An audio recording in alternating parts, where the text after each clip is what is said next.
Yeah, so we did. It's my office. Really, it's just like a man cave. We got like this one over. 12,000 square feet. No. This one. This one is. She's like, I'm in my own fucking Yeah. business. Exactly. You know what? Picks up too much volume. Yeah, exactly. Yeah. No, the one in the 12,000 square foot one. That's in New Orleans. That's a real like it's a private studio. It's only for industry.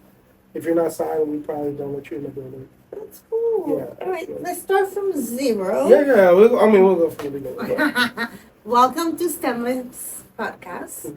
We're here today with a very special, talented guest. And I'm going to let you introduce yourself. Yes. Tell us where you're from. We've known each other for like probably nearly 20 years.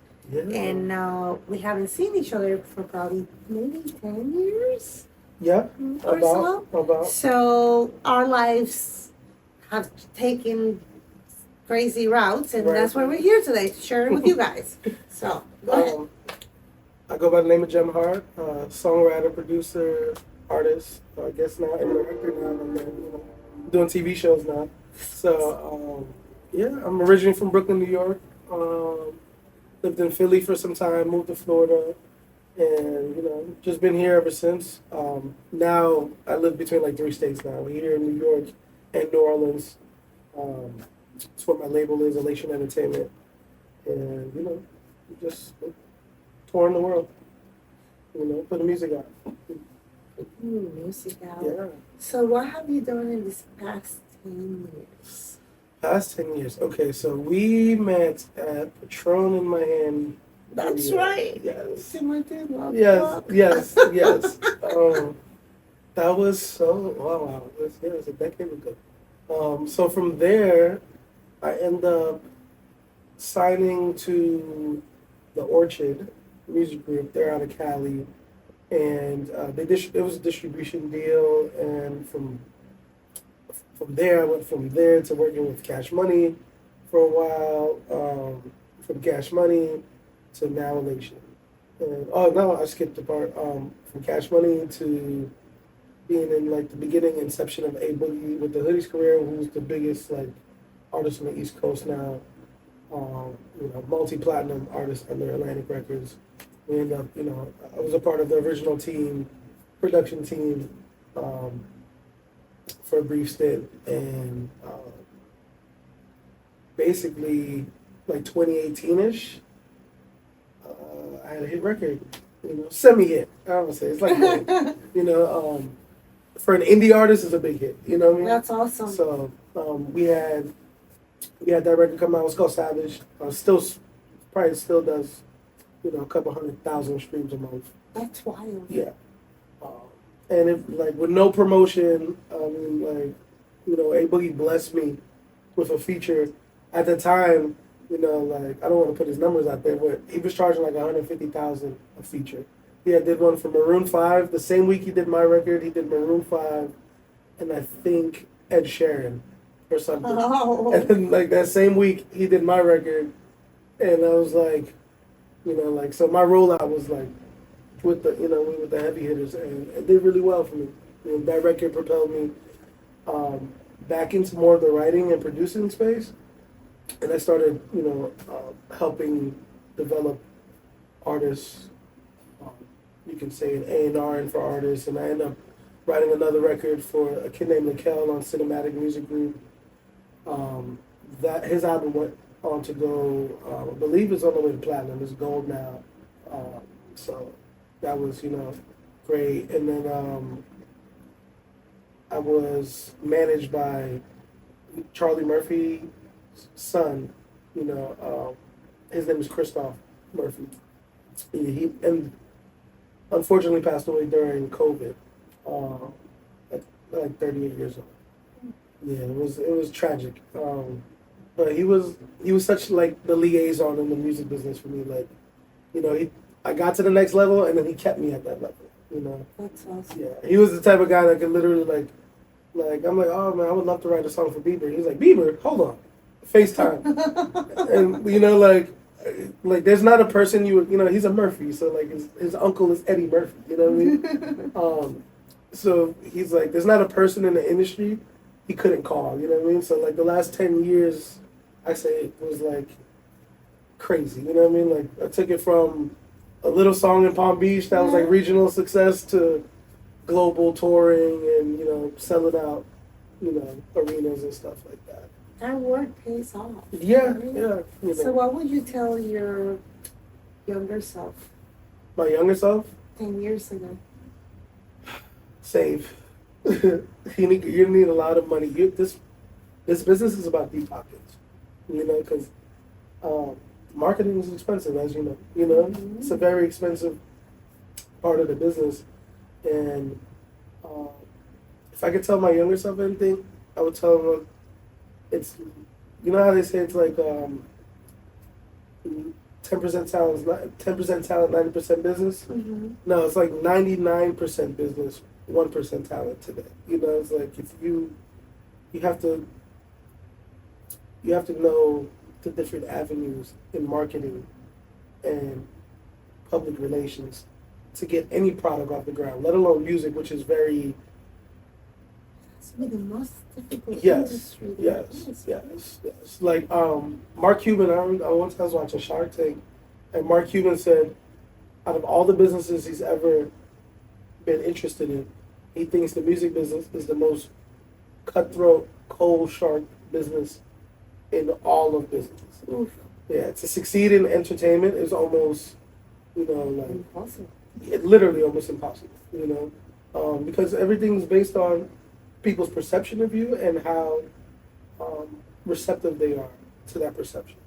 You see what I'm saying? So it's like, I have to sell me, I have to sell the song, I have to sell my lifestyle, I have to sell, like it's a Everything. lot. You know what I'm saying? Yeah. Like, yeah. Yeah, I've never thought about that. Mhm. It's not just like, here's a product, try my soda, if you like it, keep buying, if you don't, then move on. No. Music is like, it's Who are like, you? Where are you from? yes, they have to Whatever buy you into need. everything, Personality. Right. Your girlfriend. Yes. The kids. Yes. Yeah. A dog. Yeah. Gladly, I'm a bachelor in this industry, so I have no Gladly no wife. says, let me just throw that out there. Yeah, no wife, By no the kids, way. I kept that. I felt like I always felt like it'd be selfish of me to be in a super, I guess, committed relationship early on in this business. Now, like, 10 years later, I'm a lot older. I'm like, yeah, I don't care. Like, if I met the right one today, we'd figure it out. You know what I mean? Right. 10 years ago, I was like, No no. shot. Yeah, not a shot in, I'm busy. Yeah, I'm way You too were busy. going fast. Yeah, I'm busy now, which is great. It's like, I was busy then, I'm super busy now. You You guys know? were always going Yeah. hard. Yeah, It paid off though. It did. It It did. It went, I mean, all of that whole entire group of you guys are Mhm. pretty successful. yeah. I checked on a couple of them, like, Yeah. like, Yeah, Love all Lock this is. time. Yeah. Love Lock is doing great. Oh no, he's doing amazing. He's doing amazing. He has probably like one of the biggest DJ companies in Florida. Wow. Yeah, like event. He's like he's like an event DJ. So he has like the Ferrari account and like all these like major. He was always bougie, so he got the. he plays the violin, so you know what I mean, like And he plays the violin. the to, most like, prestigious instrument you like can. to house music, Right. to like Spanish music. It's Yeah. it's a dream to listen to. Even if you don't like the violin, you just fall in love. Yes, you have. With it. It's like once you hear it, it's like Yeah. oh yes. It's a What do they say? It's the most prestigious instrument in the world. Is what it's like, claimed to be. And then on top of it, like you have to be so disciplined to learn how to play the violin really well. And to be a classically trained violinist is a very tough thing to like maintain, So, like you see all the, in the movies, you see the, the little Asian kid, and they usually, but they took. I like to say we were the first to take the violin. To the next one. Yeah, like we took it to electronic level, to the EDM level, It's just wild. touring with Layback Luke and the Rehabs, and we had a nice EDM run Yeah, it was fun. Yeah. You know what's You crazy? guys were everywhere. We were. Everywhere. The labels didn't know what to do with us though, which sucked. So At that time, Yes. though. Now it's like, wow. we paved the way. We paved the way. Like, nobody, like people listen to us. Like, I've been listening for 10 years. Yeah. 10 years. Yeah. Even probably longer. No, I see all these like hip hop violinists around the world now, and I'm like, you have no idea. We started that. You know, like if not started it, we made it popular for sure. You guys were like all over the place. Mhm. Pace, Miami, Yeah. Fort Lauderdale, West Palm, Yeah. We took Roombas. Yes. Roombas? Yeah. We did. We Oh, took- hardcore Latin Yeah. nightclub. Yeah. You guys were there. We did all from Panama City down. I think we toured Florida so much. We did all the East Coast. Only place we could never break into at the time was the West Coast. It was so hard to get on the West Coast. Really? Yeah, we were trying to get into like Vegas and like we'd have got into Vegas, then we'd have had a residency like Usher. You know what I'm saying? Like, but we had a good time. It was really, it was like the LMFAO. I work out. Like, you know, it was that That era. vibe, Yes, that vibe. like they came And like everybody, like, it was so many of us. I was like, oh, these guys are going to be here. Everybody went. yeah, Everybody. yeah. We had you guys were like our Like support crew. groupies. Yeah. Like groupies, let's go. Everybody went. We liked it. It was You great. know, we love the groupie life. It's a fan. Yeah. Yeah. So what's up with you know? From then to now, so you were. I don't even think you were. Were you in the fitness life then? I Or just beginning? was. I always was, but not at a competitive level. Okay. I was doing radio and television then. Okay. I had Spanish with Gloria Vida. Yes. Spanglish. Yeah. Then from there I moved. Started a marketing company. Okay. Then I worked for an oil company. Order. Quit that, and I was like, oh, you know what? I was training people on the side, Right. and I just decided to take it full time. Okay. Got married. Yeah. You got married too? Got married. That's awesome. Yeah. What else did I do? Oh, I competed in bodybuilding. Yeah. Still For- practice bodybuilding. Mm-hmm. I love it. I don't compete anymore. Too much. But I just love the discipline. Right. Mentally, I like it. I lost all that discipline. From like, okay, so my entire life I was a big dude, right? Like until like junior year of high school, I dropped 100 pounds in like 8 months. Wow. Yeah, and it was just very strict dieting and intermittent fasting. Before I even knew what intermittent fasting was, I just did it. You know, like it was very, like I was reading like every magazine, every fitness man, and I literally trained myself. And then over the years, like, I guess I never like competed, but I was a bodybuilder for like almost 8 years. I was huge at one point, huge. You know? And it was like, I don't know, one day I remember like, it was like 2017, 16. I woke up and I was just like, I'm tired. Tired of making protein shakes. I'm tired of eating clean. I'm tired of meal prepping. I am done with this shit. I burned myself out. Like, You were doing too much. I was in the gym 4 hours a day. Jesus Christ. Yes. Literally You 6 was days a week. obsessed. I was running 6 miles every night. What happened was I got the first competition I was getting ready to like prep for. I started cutting. I was about maybe 184. I was cutting down to like I wanted to cut down to like 165 Oh my goodness. or 68. I really like between 168 and like 174, like 182. I looked exactly the same, just way more defined. You know, it was just like Leaner. yeah, you know. So I was in the middle of cutting, and I got up to go for a jog, which I usually do every night. I would wait till the sun goes down, and I could cruise for like 5-6 miles, Nice. like every night. I go out one night. You still do it? No, I'd be in shape. If I was like a mile away from the house, I got hit by a car. No Yeah, way. died on the scene. Stop it. Yeah, So yeah. you died and came back to life like a cat? So they say. So Holy so I shit. coded on the He scene. resuscitated like Jesus. Yeah. Really? Okay, so That's wild. literally, I was on I used to take, I don't know what fat burner was at the time, but it was one that's off the market. It was when fat Or burner. somebody feed drops. Yeah, it still had it had a Fedra. It's still That one, yes, it had a that's Fedra. So it used to work wonders. Actually, it was great. So, Yeah. but it's horrible for your heart. So they say. So it's like. He only died and came back, but it's okay. Yeah, so what happened was I go to like run, it was crosstown in Orosa. So I'm at the intersection of the light and I come to like a still jog for like 2 seconds and like it was like the wind told me to run as fast as I can. And like I started sprinting across the intersection instead of jogging like I usually do. And I don't know where this lady came from. I swear this car just materialized out of thin air.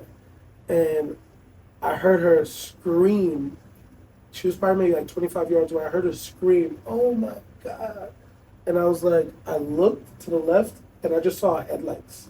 Ooh. And I just jumped. I want to say like I jumped into the car. So like I hit, Instead of taking the hit. you yes. It kinda rolled me up. soldier. And then it launched me like, 30, 40 yards into the middle of the intersection. And I just remember being knocked out on the floor. Like, and there was no light. There was At the end of the tunnel? there was no tunnel. Oh my God! There You've was been none of lying that. to me my whole life. There was none of that. In my experience at least, That's there was none of that. bullshit. Maybe it just wasn't my time to see the tunnel. So it was just, all I remember, it was like pitch, like the darkness of darkness. It was just pitch black. There was nothingness. And I felt like I was going into the greatest sleep in my life. Like, it was just like, I'm just, let's feel so good. I'm just gonna go to bed. Like you feel like a little baby with a blanket. Like it was painless. It was just like, you feel like your body's just drifting off into forever sleep. And as it was happening, I started like giving myself like a pep talk. Like, nah, you gotta get up. You didn't put out an album yet. You didn't do this yet. You didn't do that yet. It was just, dishes. yeah, I was like, and the reason why is like some time before, some lady had ran into me in Starbucks and told me, and she like prophesied over my life. She was this like young girl. She just came up to me one day and was like, I don't know who you are or what you plan on doing, but if you believe in Jesus, you'll make it. And I was like, huh? And she was like, listen to me. And I was like, she's like, believe in Jesus and you'll make it. And I was like, okay. And then she was like, believe. And I was like, okay. I believe. All right. And then a year later, I get hit by the car. And all I can remember was this girl that kept telling me, believe. Like, That's stuck in your brain. yes, somehow. like I had, like there was, she was like, you have a lot to do in your life and you just need to believe. That's wild that you remember her. This is the only thing I'm thinking of while I'm knocked out on the floor. I was like, damn, this girl had said, like, believe in Jesus. Like, I was like, I didn't put out an album yet. I didn't do any of the things I believe in doing yet. So I was like, it can't be. I was just like, in my mind, I was like, it can't be my time. And as I was like thinking those thoughts, like subconsciously, I just, like my eyes open. I just came back to it. And, Wow. and I jumped up. Like the adrenaline's like running through your body. I jumped up and I just stood up. And there had to be like 300 people. Oh no. And like, just like all the cars stopped. Everybody thought I was dead. Oh You know, shit. which I was. So you're so dead. And Yes, there was. I was seemingly lifeless. I was just laying on the floor. So the ladies, like, I get up and I stand up, and it's like a bad joke. There's a priest and a cop. Like, there's a priest on my right and a cop on my left, and the cop grabs me and he's like, sit down, and he like sits me against his car, and he's like, he's like, you know what just happened to you? And I was like, not in this frequency. Like I was Completely disconnected. literally like I moved into a different Like you were there, but dimension. you weren't there. Yes, it was like I could see So everyone. you weren't still alive. Yes, it was. I don't know. Maybe you was just coming back. Yeah, maybe like it was just like, it was so miraculous. You know what I mean? Like when I got up. So like, I swear everything was like in slow motion. Like it's like, you know, when you go slow mo on your iPhone, everything looked like that. Like the world, like I was, you know, like Superman. You know when he You does were that just thing. floating. Yeah, like I could see the world and everything moving, like around me, individually. I can like pinpoint. I can look at that person and hear their conversation. That person, That's that crazy. person, that person. Like I can So hear you people. came back with superpowers? For a second, it was trippy. It was trippy, and That is then wild. yeah, it was. The priest said, I was like, why is there a priest here? Like in my mind, like, why is there a priest? I'm talking full Catholic priest with a So collar. they were getting ready to like pronounce No. you dead or something? He said that he was across the street at the intersection light, the opposite light, saw me jogging, and felt compelled to start praying for me while I was jogging. Oh my God. And then I get hit by a car 3 seconds later, and he's the first person that got out the car and walked over to me. And I woke up, I didn't realize when I jumped up, he was like kneeled down by my side with his cross in his hand, praying over me. Oh wow. And he said, I was the first person to see you get hit, and I walked over and I kneeled down beside you and I was praying for you.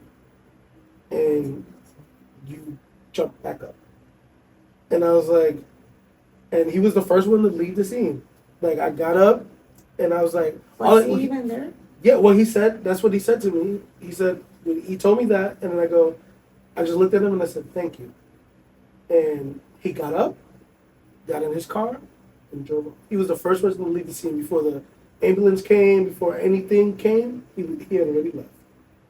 He just said, I just said thank you to him. He got in his car and left. And it was just like divine intervention, like that this priest just happened to be there. You know what I mean? That's wild. And they took me to ICU, watched me for like 3 days. They thought I was gonna die on the way to the hospital. They thought I was gonna have internal bleeding and all stuff. Because of the hit. I went through every CAT scan, every test in the world. All I had was road rash. I got hit at 45 miles an hour by a Nissan Murano. Oh my God. She was like, the doctor, you said, speaking of superpowers, the surgeon in the ICU, when they're like wheeling you in the gurney, they're taking me into ICU, they're cutting all your clothes off, which is super uncomfortable. It's like, excuse me, I'm yeah, fine. yeah, it's like 30 nurses over the top of you, and they're You're cutting. like, hey. Like, yeah, they cut. No, it's not. Hey, it's cold out there. It was cold. Damn it. It was like, they're cutting everything, and you're just like, oh, okay, this is awkward. You're strapped down. It seems like you're going into a bad scene. You know what I'm saying? Scissors coming out. Yeah, I was like, okay, this is awkward. And like the surgeon came and he looked in my eyes, and he was like, this the kid that You're got, fine. yeah, he's like, this the kid that got hit by a car. And I'm like, yeah. I'm conscious. I'm like, yeah, I'm right That's here. me. I'm like, yeah, I got hit by a car. He's like, where does it hurt? And I was like, I don't know, everywhere. He's like, well, you have pretty bad road rash. We're gonna put you through CAT scan, but he's like, wiggle your toes. And then he's like, push against my hand. And like, and he was like, you'll be fine, Superman, and just left. Literally, like he's like, you'll be fine, Superman, and just left. He was like, and then later he came in like a day or two later, and he was like, what do you do? Because at the time I was huge, you know. He was like, I was getting ready for a bodybuilding competition. He was like, well, your years of training just saved your life. Wow, that's He's like- amazing. He was like, because you're so solid. He was like, have you seen a picture of the car that hit you? And I was like, nah. It looked You like, fucked it up. I swear it looked like we went head on head tackle. Oh my God. The whole side of her car was destroyed. Her windshield was destroyed. And you could just see an imprint of my body in the car. Like, and she was like, He was like, he's like, your body absorbed the hit. He's like, later on in life, you're gonna feel like shit because your body's not meant to take that time. Yes. He's like, you should rehab for the next couple of years. Take it easy. I don't want you lifting heavy weight and blah blah. Yeah. Wow, that's an incredible story. It was nice. I always forget it sometimes because it's been so many years since that's it happened. so wild though. Yeah. Like you're went through these, Mhm. and your body saved your life. Yeah. Basically, you were your own body armor. Right. That's wild. Pretty much. And it was just like The whole priest thing. the priest thing always That's- tripped me out to this that's day. I trippy. would love to find it, but he didn't do any statement or Well, nothing. did anybody else see? Yeah. Yeah. Yes. Did you put it out in the universe? That's what I was gonna say. Here you go. Put it out in the universe. Come and find No, you. I Maybe he'll still. I know what he out there. looks like. I know what he looks like. Till this day, like he's like he was an older, like I think the closest Catholic church to where I got hit is like off Prima Vista, and I've always wanted to just go pop into that church on a Sunday and see if he's the priest there. Could Like be, and he could be the guy that's now probably retiring. yeah, he was older. So he might be one of the guys that sits back in the back. Yeah, I can't, and I went to Catholic school my whole life. Like, I went to private school in Brooklyn, New York. So it was like, it's not odd for me to see a priest, It's awkward to some people. I've met some people that are Yeah. like, oh no, I don't go in Catholic church. I'm like, why? Oh, I'm just different religion. I'm like, oh, that's weird. It's just a building. Yeah. It's just- But yeah. yeah. No, I get it because it was the only weird instance was him being there. I was like, Okay, you're goodbye. yeah, and just this, like he vanished into the night, like got in his car. It was like a little old like Corolla. They figured I had my job to do. I got it done. He's back. He's Yes, free, I got he it was. done. Just, it was till this day. Sometimes I don't think I'm like, am I alive or this is like the afterlife? And I'm like playing. Am I playing it out? I feel like I died in a different dimension. I'm like into physics and stuff, so Right. and like Maybe you did travel to a different dimension and just saw this person came. But if everybody else saw him. No, I feel like this is a different dimension. Like I feel like I died in that life, and and you were reborn. I continued into this trajectory. Like, That sounds pretty cool. yeah, it's true. I've had dreams, crazy dreams over like the years, like, and I was like, huh. Have I you ever wonder- tried to look into it, like hypnotize or anything No, like that? no. I'm too afraid of losing how I write music to like have somebody mess with me hypnosis wise and then me never come back to like regular me. Oh yeah. I thought about it though. Maybe when I'm older, somewhere on the beach in You would Hawaii. always want to write music. Huh? That's your passion. Yeah, Even but when you're older. I've never wanted to like. I like how the way my brain works right now. Like it's very successful for me. It's doing its job. It's doing its job. So I don't want to go messing with things inside. And then next thing you know, like I'm walking barefoot and I'm like I want to be like some Kundalini What's a Kundalini? I don't know. So it's like a guru. Like I'm just like sitting on top of a tree for like now, and I only drink water and and eat berries. Like I meet people like that in the music business all the time. They trip me out. Really? Like, yes. Oh, it's a thing. Yes, it is I a thought thing. you was making shit up. No. They become like these. That's wild. Yes, it's usually I see it in a lot in producers and engineers, and some artists. They just lose it. Yeah, it's like you want to say they lost it, but some of them just like detached from materialism and the perceptions of reality and living up to a certain, and they don't care for money anymore. They don't care for. That's interesting. They just want to be the most minimal stoic life they can lead. It's what they end up becoming. They come like what do you call it? They turn to like maybe like monks. Like they don't want. That's wild. I've met a bunch of them. Really? In the music business. Like they used to be like the #1 producer, songwriter, blah blah blah, and then like 10, 12 years later, they're just like, nah, It went on. I don't want it. I don't want anything to do with it anymore. I'm like, bro, you're like the greatest songwriter. Like, out there. Nah. Like something in their brain. They just like off. they, You think it's because they're too smart and creative? They're just like I think they lose sense of reality. yes, they click and, or They get too much into their creative world. They just get lost in it. to me it's like some of it deals with the trauma of the music business. Of how like, you know, it's a lot to have the pressure on you to always be in shape, always be in this, always be in that, always be in tip that, always have the best song, always have, you know, you just eventually, you know, that pressure can make you cave, you know, and it can make you, you know, quote unquote crazy, or it can make you become like, you know what, I want a minimal life. I don't want the cars, the houses no more. I don't want any. I know this guy. He's a Grammy Award winning engineer, multi-millionaire. I went to his house in Calabasas, and he had a little two. You know, of course he lived in Calabasas still, but it was a 2-1 little corner house, and it was the most minimal. He's like,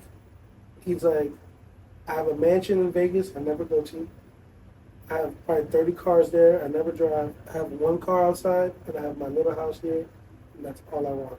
No, like I don't want any of the rest of it. And I was like, what do you mean? He's like, my wife lives in the house in Vegas. I go visit her every other weekend, you know, but I don't.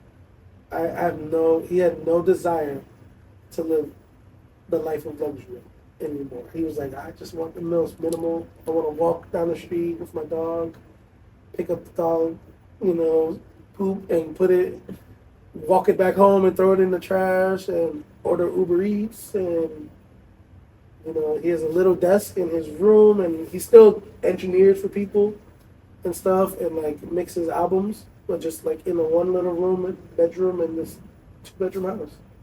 He's like, I just like minimal life. Did he say what made him change? I think what happens is when you live in excess for so long, if that's truly like not in your character, you slowly, yeah. He's like, I have all the '67 Chevys, the old school cars. He's like, I don't care for any of it. He's like, I can only drive one. He's like, I don't sell it all. He's like, I don't care. I was like, wow. You know, like he's like, you work so hard to get here, and then you get there and you're like, yeah.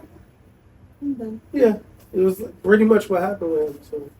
So I've taken little lessons from all these people that you yeah. So you know, I'm not chasing like the, you know, I want to be, you know, worth hundreds of millions of dollars no more. Like I used to have those ambitions.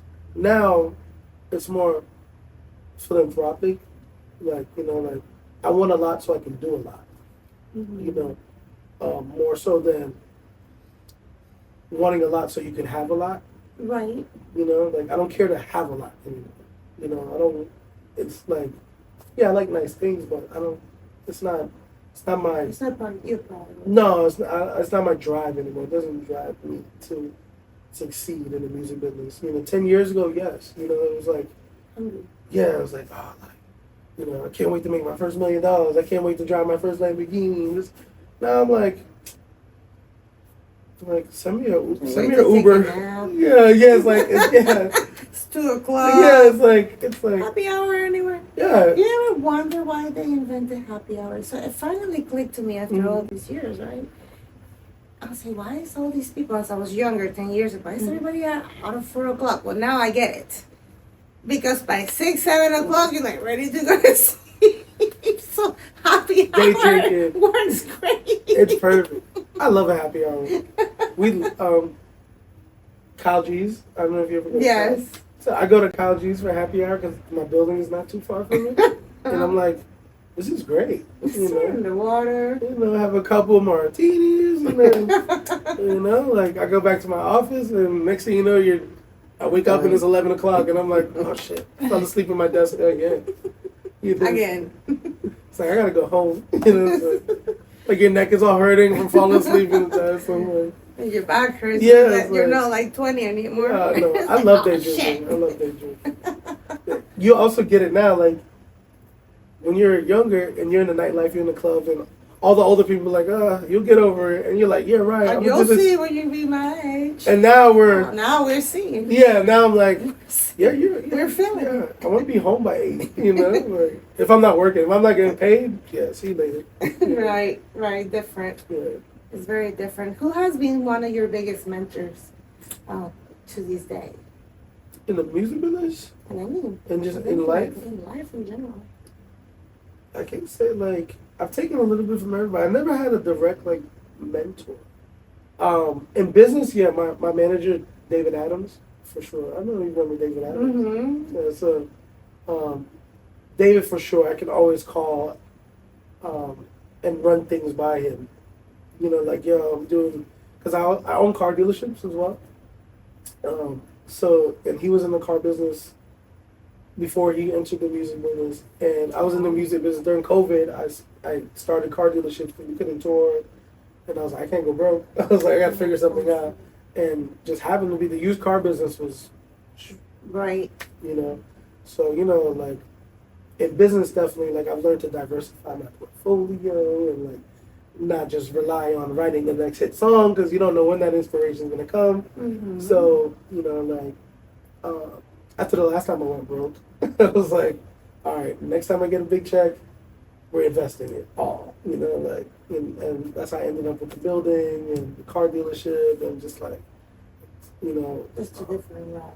Yeah. It's good. It's Yes, really good. yeah. You know, you just, you know. And You to have, diversify yourself. You For can sure. just put all your eggs in one basket. yes, I used to all the time, you know, like, but now, I mean, it's good to get really good at one thing. Right, You always right. have to have some type of background.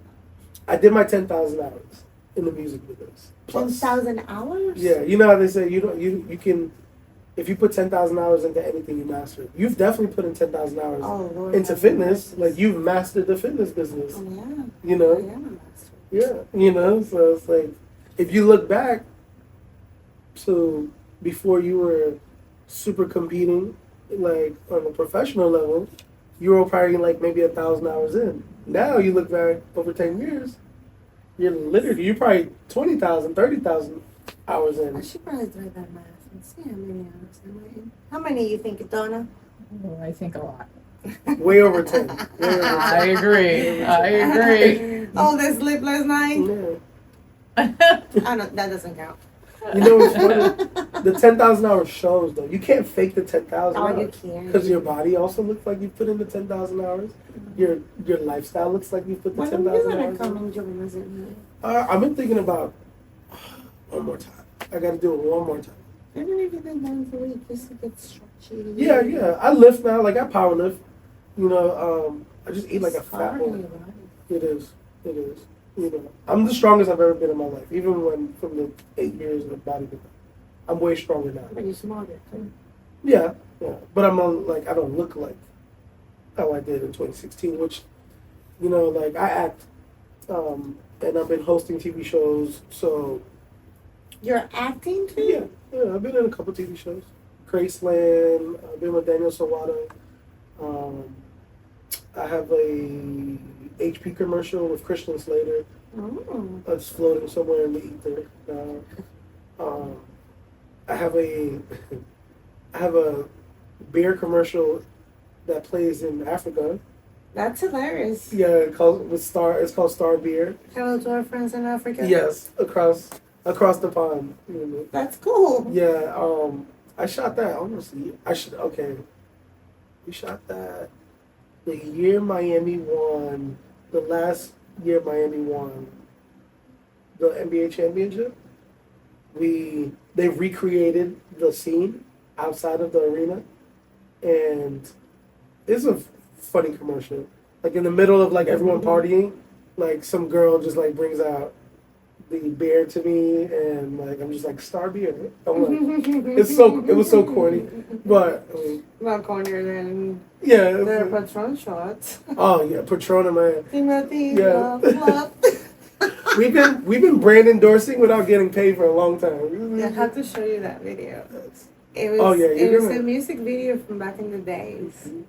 We were in this house, Yeah. Whose house was that? Okay, so How did I even get there? his name was Charlie. Be quiet. His name was Charlie, if I'm not mistaken. I forget his last name. There was a lot of people there. He was an author. Oh. He wrote murder mysteries. Oh wow. Yeah, yeah. I didn't know that. He had a trilogy House of was like beautiful. 30 murder mystery books. Wow. Yeah. How He was cool. an author. There was so many people. I don't know how we for got this his house, video. but we ended up borrowing. We like rented his house. Like his pool was here, Yeah. and there was like a downstairs Yeah, it was so tiki dope. bar. He had a casino in the house It was beautiful. and his garage. And He we had- shot this music video. do you remember the Corvettes? He had 10 of the same Corvettes in different colors. Literally, it was like a yellow one, a pink one, a red one, There a was black people one, a blue one. It everywhere. was exactly the same Corvette in every color. Oh my goodness. He had 10 of them, and I was like, he was so cool. I remember he called it, like, he catered the place for us. Oh yeah, there was. We were on a limited budget. We rented his house, and we were supposed to get a bunch of people to come from downtown. And like halfway, like I remember, like the first 4 hours into the video, no one was there, and he's like, "Where's all your groupies? Where's all your people?" And we're like, And all of a sudden, there were so many people. I swear, as soon as he said that, it had to be 1,000 people showed up to the house. It was wild. Turned to a party. And We the were all video, the drunk. pool was huge, and the Yes. pool was full of people. Yes. Probably one of the greatest pool parties in That Palm was. Beach history for sure. Probably. And we have a video. Yes, we did. Back We in those got days, proof. nobody had videos. We got proof. You know. We'd like to see some of footage of this Oh video. yeah. of This this video podcast. is Yeah. Come it's, on. it's not too bad. I gotta say, it wasn't too bad. Considering it was 10 years ago. Right, Have you right. watched it? Have you watched it lately? Yeah, I watched it a couple months ago, man. I was sitting in my office and I was like, Let me do a little take a throwback. trip down memory lane. And I was like, I watched it and I was like, wow. Like every time I would say, look at Greta. I was like, you were our bartender in the video. I was giving Patron She was shots. Okay, and so this is where we messed up. We didn't know when you shoot a music video, you don't actually use real alcohol. Us, Minor detail. we were doing take after take Oh my God. for 12 hours straight with real cases of Patron. So every time we took a reshoot, we were taking shots for real. So like a couple hours into the video, the whole set is drunk. Everyone's drunk on There's set. people laying around. Yeah, like literally. And they were like, take 30. And we're like, again. It was like, another shot. It was like, and then years later, I was telling the director that. I was like, yo, Patron sponsored it and sent us like 12 cases of Patron and we drank all of them. And it was like, he was like, what? He was like, you're not supposed to. Sponsored. He said, you're not supposed to drink real alcohol, so you're supposed to pour it all out and fill it with water. And I was like, Oh, minor detail. Well, it was a good party. it was a party. It but was a party. listen, we're not faking in that video at all. We're Oh, real. we're drunk. We're It's not faking. no. All real. No, it was fun. It was so fun. It was, Yeah, it was a good time. Yeah. There was some good memories. Definitely. I wish we had Instagram. In that time, we'd have been megastars. Nearly 10,000 people in that house. We'd have been megastars and or everybody be in jail. Because Oh, but like, we were Palm Beach crew. we were horrible. But it was Palm Beach is so different. When's the last time you walked out for that? Oh, like 5 years ago, I was so disappointed. Oh. I'm like, I gotta go home. It's I'm horrible. like, I wasn't even feeling it. The only place that you really kind of feel the vibe is at Rocco's Tacos. Yeah. Still, you go into Rocco's Tacos and you still have that feeling. Right. The Of music is the Palm Beach. same. Yeah. But as soon as you walk out of there, it's like, Monarchy's not there anymore. Mm-hmm. No monarchy. No off the hookah. Not off the hookah. It's all those are gone. There's a Duffy's. Yeah, I see you have do you raise dogs that? You have you XL breed bullies. Yeah. Okay, XL bullies. Yeah. Okay, not the little mini micro things. No, these are about 100 to 130 Ooh, pounds. big boys. Yeah. I love dogs love me. Yeah, I'm like a little Dr. Dolittle. Like animals, Like like a jack of all trades, I feel like. no, they just come. They're This like guy is like a Jesus come back. yeah. I'm listen. Isn't it? I was talking to somebody one day and they're like, "You've done a lot of things in life." I was Rob like, on this yeah. guy. Hold on a second. I don't know. You're I like a don't know. lucky charm. I guess a little I bit. mean, you died and came back. I ain't gonna say I was Jesus, but you know, Well, pretty freaking close. I was somewhere. You know, I took a nap a little bit. I took a minute nap and came back. It was fun though. That the accident wasn't fun, but And it changed your whole life. yeah, it gave me perspective. Like you never. Who says it? The greatest mistake we ever make is thinking we have time. And that moment showed me, you don't like. You know, like in the movies, where someone's about to die and they're like, they can confess their sins and this. There's no such thing in real life. I literally went for a jog and almost never came back. You see what I'm saying? Like, End of a story. I had no idea I was gonna get hit this day. I never anticipated it. I didn't know when I ran down, like past that car, that there was gonna be another car that showed up out of nowhere. It was just instantaneous. It was like I was here and then I was gone, and it was like, and then I was back again, and I was just like, oh shit, I gotta go live out my dreams for real. Like, I gotta go do this shit for real. I gotta take care of business. Yeah, like you know, and then like every now So and then you can have it all and in a minute, you know, just be come on. you can lose it all and gain it all. Just going for a jog. Yeah, man, it was simple. Like, you know, you have a little bit of survivor's remorse after. Like, I remember I had depression for like a solid like 2-3 years. I can only imagine. Yes. And that was like PTSD from Yes. Yes. you know, what do you walk on the sidewalks? Do you like are you running yet? Do you No. is it like still like sketch you out a little bit? For like the first 4 years, anytime I heard tires screech, it made me I could feel like it made me cringy. Like I could like my body would tense up. If like I heard somebody slam on their brakes real quick, it would make me tense up. Now not so much anymore. I had to mentally, physically I was recovering in like 30 days. You know, mentally it took me like 3 years, 4 years to recover from it mentally. Yeah, it's such a It's traumatic. It's traumatic. It's such a traumatic experience. Mm-hmm. You start to overanalyze, or thinking maybe it was karma. Did I do something wrong? Like It wasn't my fault. maybe it was that girl I made cry when I was in the 5th grade. Like Oh, you know, like you yeah. start. Did you cut anybody's hair when you were little? Yeah, you know that. Did you do that? No, Was I that never you? did that. I never did that. Oh, I never put gum in their hair. The gum you did. You definitely look guilty there for a minute. I did break a kid's arm in like the 4th grade though. I turn the We're- video off and you say that. That was wrong. That one was real. We were playing Power Rangers I was and like, come here, you little shit. I did one He's of gonna those. learn tonight. I twisted his arm and it like I dislocated his arm. Jesus I Christ. was in the 4th grade. Oops, sorry. My bad. It was like I was like, well, I came home. My mom was like, no more taekwondo for you. You're gone. You went the wrong way. You were supposed to discipline, not break your Yeah. arms. It was like no more.